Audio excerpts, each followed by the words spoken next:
Hey guys, இன்னைக்கு என்ன பார்க்க போறோம்னா DaVinci Resolve 16ல VFX எப்படி பண்ணுறது தான் பார்க்க போகிறோம். ஸோ இப்போ VFX பார்த்தீங்கன்னா மொத்தம் 2 மெத்தட் இருக்குது. ஒன்று கலர் கரெக்ஷனில் பண்ணுறது அண்ட் ஃபியூஷனில் பண்ணுறது. ஸோ இந்த வீடியோவில் நம்ம வந்து கலர் கரெக்ஷன் எப்படி VFX பண்ணலான்றத பார்ப்போம்.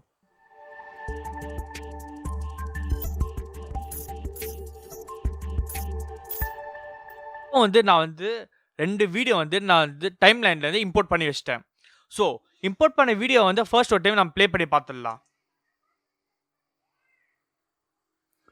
ஸோ இப்போ பார்த்தீங்கன்னா VFX போடுற வீடியோவை வந்து நான் வந்து மேலே வச்சிட்டேன், அதாவது வீடியோ 2ல் வச்சிட்டேன். அண்ட் பேக்ரவுண்ட் வீடியோ பார்த்தீங்கன்னா உங்களுக்கு வந்து வீடியோ 1ல் வச்சுருக்கேன் நான். இப்போ வந்து நான் வந்து ஒரு VFX இந்த வீடியோ பார்த்தீங்கன்னா ஒரு வெப்சைட்லேருந்து நான் எடுத்திருக்கேன். ஸோ உங்களுக்கு அந்த மாதிரி VFX நிறைய வேணும்னு நினச்சிங்கன்னா நான் லிங்க் கொடுத்துருக்கேன் டிஸ்கிரிப்ஷனில், போய் செக் பண்ணி பார்த்துங்க. இப்போ வந்து ஒரு ரொம்ப சிம்பிளான VFX கலர் கரெக்ஷன் எப்படி பண்ணுறது பார்ப்போம். அரேஞ்ச் பண்ண VFX தான். இப்போ வந்து கலர் கரெக்ஷன் போயிடலாம்.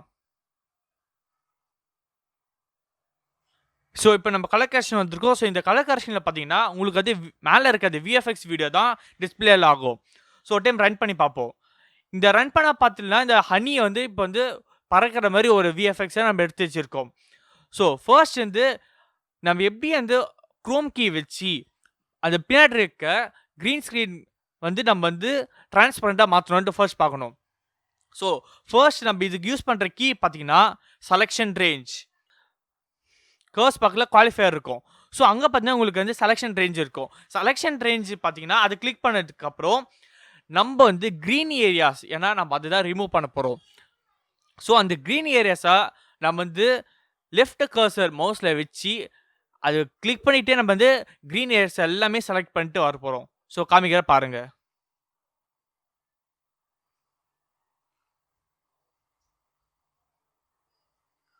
ஸோ இப்போ வந்து நீங்கள் நோடில் பார்த்தீங்கன்னா செலக்ட் ஆன ஏரியா, அதாவது க்ரீன்லேருந்து நான் செலக்ட் பண்ணோம். ஸோ அன்செலக்டட் ஏரியா உங்களுக்கு அழகாக இங்கே காமிச்சிருக்கோம் இந்த நோட்டில். ஸோ இதுக்கப்புறம் நம்ம என்ன பண்ண போகிறோம்னா இந்த 22% அப்படின்றது இருக்கு பாருங்கள், அது கீழே 3 ஆப்ஷன்ஸ் இருக்கும். அதில் பார்த்தீங்கன்னா ஒரு எஃபெக்ட் இருக்கும், ஹைலைட்ஸுன்ட்டு. அது கிளிக் பண்ணுங்கள். ஹைலைட்ஸ் கிளிக் பண்ணதுக்கப்புறம் அதே ஸ்ட்ரெயிட்டாக வந்தீங்கன்னா ஹைலைட்ஸ் பிளாக் அண்ட் ஒயிட்னு இருக்கும், அது கிளிக் பண்ணுங்கள். இப்போ வந்து நம்மளோட வீடியோ பார்த்தீங்கன்னா இப்போ பிளாக் அண்ட் ஒயிட்டில் மாறிடுச்சு. அதாவது செலக்ட் பண்ண க்ரீன் வந்து ஒயிட்டாகவும் அன்செலக்ட் பண்ண அந்த இமேஜ் வந்து பிளாக்காகவும் மாறிடுச்சு. இப்போ வந்து நம்ம இந்த பிளாக் ரீஜன் அண்ட் ஒயிட் ரீஜனை அட்ஜஸ்ட் பண்ணணும். ஸோ ஃபர்ஸ்ட் வந்து ஷிஃப்ட் ப்ளஸ் F தான் உங்களுக்கு வந்து ஜூம் ஆகும். ஸோ எந்த இடம் வந்து உங்களுக்கு பிளாக் கரெக்டாக இருக்கா அந்த ஷேப்பு அண்ட் ஒயிட் உங்களுக்கு கரெக்டாக செலக்டாக இருக்கா நான் பார்ப்போம். ஸோ இப்போ வந்து இது கரெக்டாக செலக்டாக இருக்குது. பட் உங்களுக்கு கன்ஃபார்ம் இதிலே உங்களுக்கு எல்லாமே தெரிஞ்சிடாது. ஏன்னா நம்ம வந்து ஒரிஜினல் வீடியோவாக நம்ம பார்க்கும்போது ஒரு சில இடம் பார்த்தா இந்த க்ரீனிஷ் லேயர் வந்து இருக்கும். ஸோ ஃபர்ஸ்ட் வந்து பிளாக் அண்ட் ஒயிட் வந்து ஃபர்ஸ்ட் அட்ஜஸ்ட் பண்ணோம். அதாவது கீழே வந்து செலெக்ஷன் ரேஞ்ச் கீழே பார்த்தீங்கன்னா மேட் இருக்கும். அந்த மேட்டில் வந்து க்ளீன் பிளாக்னு இருக்குதா கொஞ்சம் இன்க்ரீஸ் பண்ணுங்கள். ஒரு 2 to 3 வச்சா போதும். 0.2 0.3 இல்லை 4 கூட வச்சுங்க, உங்களோட வீடியோட அவுட்புட் பொறுத்து. அண்ட் அது கீழே பார்த்தீங்கன்னா க்ளீன் ஒயிட்னு இருக்கும், அதை வந்து 2 இன்க்ரீஸ் பண்ணிங்க. ஸோ இப்போ இன்க்ரீஸ் பண்ணதுக்கப்புறம் பார்த்தீங்கன்னா உங்களுக்கு வந்து கொஞ்சம் ஒயிட் அதிகமாக இருக்கும், பிளாக்கும் அதிகமாக இருக்கும். நெக்ஸ்ட் என்ன பண்ண போகிறோன்னு பார்த்தீங்கன்னா இது அந்த பிளாக் அண்ட் ஒயிட் வந்து அன்செலக்ட் பண்ணிடலாம். இந்த ஹைலைட்ஸ் வந்து அன்செலக்ட் பண்ணிவிடுவோம். ஃபர்ஸ்ட்டு அன்செலக்ட் பண்ணதுக்கப்புறம் நம்மளுக்கு இந்த காமிக்கும். இப்போ என்ன பண்ண போகிறோன்னா நம்ம வந்து இந்த நோடு கிட்ட வந்துட்டு ரைட் கர்சர் கிளிக் பண்ணிங்கன்னா உங்களுக்கு நிறைய ஆப்ஷன்ஸ் வரும். உங்களுக்கு இந்த வீடியோவில் தெரியாது, ஸோ அதனால் அதை கொஞ்சம் அட்ஜஸ்ட் பண்ணி பார்த்துங்க.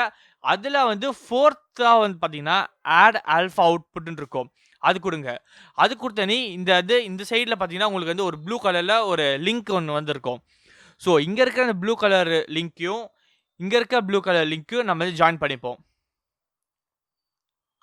ஜாயின் பண்ணி இப்போ அவுட்புட் வரும். அந்த அவுட்புட் பார்த்தீங்கன்னா செலக்டான க்ரீன் வந்து தனியாக உங்களுக்கு காமிச்சு விட்ருக்கோம், அதாவது இன்வெர்ட்டில் இருக்கும். ஸோ அதை இன்வெர்ட் பண்ணிங்கன்னா உங்களுக்கு க்ரீன் வந்து டிரான்ஸ்பரண்ட்டாகவும் அந்த இமேஜ் வந்து உங்களுக்கு விசிபிளாகவும் மாறும். ஸோ இன்வெர்ட் எங்கே இருக்குன்னு பார்த்தீங்கன்னா அதே செலெக்ஷன் ரேஞ்சில் கடைசியாக இருக்கு பாருங்கள் இன்வெர்ட், அது கொடுங்க. இப்போ இந்த மாதிரி மாறிச்சு. இல்லை என்ன ஒரு பிரச்சனைனா ஒரு சில ஏரியாஸ் பார்த்தீங்கன்னா உங்களுக்கு வந்து க்ரீனாகவே இன்னும் இருக்குது.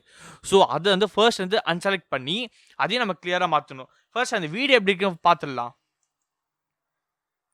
ஸோ இங்கே பாருங்கள், நல்லா பாருங்கள், ஒரு சில ஏரியாஸ் மட்டும் உங்களுக்கு வந்து க்ரீனாக இருக்குது.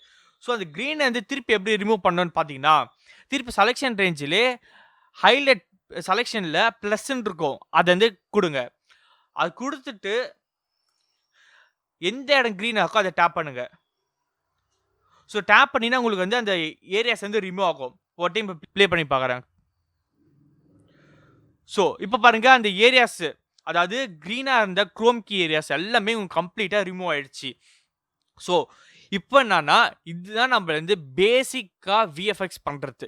இதை எதுக்கு யூஸ் பண்ணுறோன்னா ஃபார் எக்ஸாம்பிள் ஒரு யூடியூப் வீடியோவே எடுக்கணும்னு வச்சுக்கோ, அதை பேக்ரவுண்ட் நம்ம சேஞ்ச் பண்ண நினைச்சாலும் இல்லை வந்து பேக்ரவுண்ட் வந்து க்ரீன் ஸ்க்ரீன் மேட் யூஸ் பண்ணியிருக்கோம், இல்லை ஒரு சில இடம் வந்து க்ரீன் ஸ்க்ரீன் வச்சுருக்கோம், அந்த இடம் வந்து வேறு எதாவது வீடியோ வந்து ரீப்ளேஸ் பண்ணணும் அப்படி நினைச்சாலும் இந்த மாதிரி நீங்கள் வந்து ட்ரை பண்ணணும் நான் பண்ணியிருக்க மாதிரி நினைச்சாலும் இந்த மெத்தட் யூஸ் பண்ணலாம். ஆனால் கலர் ஆப்ஷனில் எல்லாமே பண்ண முடியும் இல்லை. அண்ட் ஏன்னா இது வந்து வெறும் பேசிக் தான் கலரில் பண்ண முடியும். அண்ட் ஃபுல் டெப்த் விஎஃப்எக்ஸ் எங்கே பண்ண முடியும்னா ஃபியூஷன் தான்.